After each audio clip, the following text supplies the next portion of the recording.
नमस्कार। चलिए आज एक ऐसी मैथ्स प्रॉब्लम को सुलझाते हैं जो देखने में तो मुश्किल लगती है पर असल में है नहीं। यकीन मानिए इसका जो शॉर्टकट है वो जानकर मजा आ जाएगा। तो सवाल ये है, मान लीजिए ए और बी मिलकर एक काम 10 दिन में खत्म करते हैं। बी और सी उसी काम को 15 दिन में और ए और सी करते हैं 12 दिन में। तो अब सवाल ये उठता है कि अगर ए, बी और सी तीनों एक साथ काम पर लग जाएं, तो उन्हें कितना टाइम लगेगा? ये सिर्फ एक मैथ प्रॉब्लम नहीं है बल्कि एक पहेली है। और मजे की बात यह है कि हर अच्छी पहेली की तरह इसका भी एक बड़ा स्मार्ट सॉल्यूशन है। एक ऐसा तरीका जिसे जानने के बाद लगेगा, अरे ये तो इतना सिंपल था।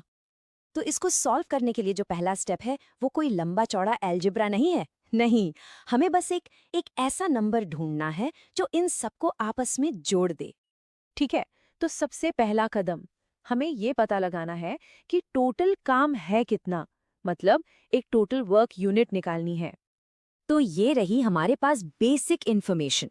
हमारा पूरा ध्यान इन 3 नंबर्स पर होना चाहिए, 10, 15 और 12।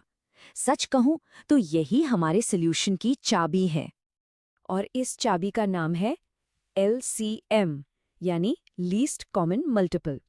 हमें बस एक ऐसा सबसे छोटा नंबर ढूंढना है जो 10, 15 और 12 तीनों से डिवाइड हो जाए, और बस वही नंबर हमारा टोटल वर्क बन जाएगा। और 10, 15 और 12 का एलसीएम है 60। तो चलिए मान लेते हैं कि जो टोटल काम करना है वो है 60 यूनिट्स। अब हमारा गोल एकदम क्लियर है, इन 60 यूनिट्स को खत्म करना है। ओके, तो टोटल काम है 60 यूनिट्स, ये पता चल गया। अब अगला स्टेप क्या है? अगला स्टेप है ये पता लगाना कि हर जोड़ी एक दिन में कितना काम करती है, मतलब उनकी वर्क रेट या एफिशिएंसी क्या है। ये कैलकुलेट करना बड़ा आसान है। देखिए, ए और बी मिलकर 60 यूनिट काम 10 दिन में करते हैं, तो एक दिन में कितना हुआ? 60 को 10 से डिवाइड कर दो, मतलब 6 यूनिट्स। इसी तरह बी और सी करते हैं 4 यूनिट्स और ए और सी करते हैं 5 यूनिट्स एक दिन में। अब यहाँ बात इंटरेस्टिंग हो जाती है जब हम इन तीनों की एक दिन की रफ्तार को जोड़ते हैं, मतलब 6, 4 और 5, तो हमें मिलता है 15। तो इन सब की मिलाकर रफ्तार हो गई 15 यूनिट्स पर डे। लग रहा है ना कि हम आंसर के बिल्कुल करीब हैं। हमारे पास टोटल वर्क है 60 यूनिट्स और कंबाइंड रेट भी है 15 यूनिट्स। लेकिन रुकिए, कहानी में अभी एक ट्विस्ट बाकी है।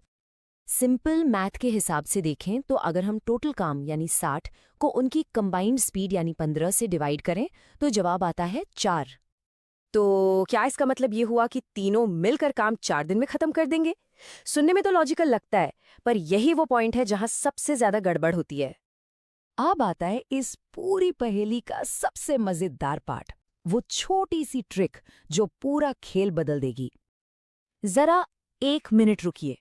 अगर हम ध्यान से देखें तो हमने हर किसी को 2-2 बार गिन लिया है, और यही है इस सवाल का असली सीक्रेट। देखिए, ए को हमने a प्लस बी में भी गिना और a प्लस सी में भी, बी को a प्लस बी में भी गिना और b प्लस सी में भी, और c को b प्लस सी और a प्लस सी दोनों में गिना। तो वो जो 15 यूनिट की स्पीड आई थी ना, वो a, b और c की नहीं है, वो तो 2a, 2b और 2c की स्पीड है, मतलब सबकी डबल। तो अब जब ये राज खुल गया है तो सही जवाब निकालना बच्चों का खेल है। अब खुद सोचिए, अगर डबल लोग मतलब 2a, 2b और 2c मिलकर काम को 4 दिन में करते हैं, तो आधे लोग यानी सिर्फ a, b और c को कितना टाइम लगेगा? जाहिर है डबल टाइम लगेगा। तो बस हमें अपने उस अधूरे जवाब यानी 4 दिन को 2 से मल्टीप्लाई करना है और हमें मिलता है 8 दिन। और ये रहा हमारा फाइनल आंसर। ए, बी और सी तीनों मिलकर उस काम को 8 दिन में पूरा करेंगे। तो इससे हमने क्या सीखा कि असली खेल सिर्फ कैलकुलेशन का नहीं था, असली खेल था ये देखने का कि हम गिन क्या रहे हैं। कभी-कभी नंबर्स के पीछे की जो लॉजिक होती है वो ज्यादा जरूरी होती है।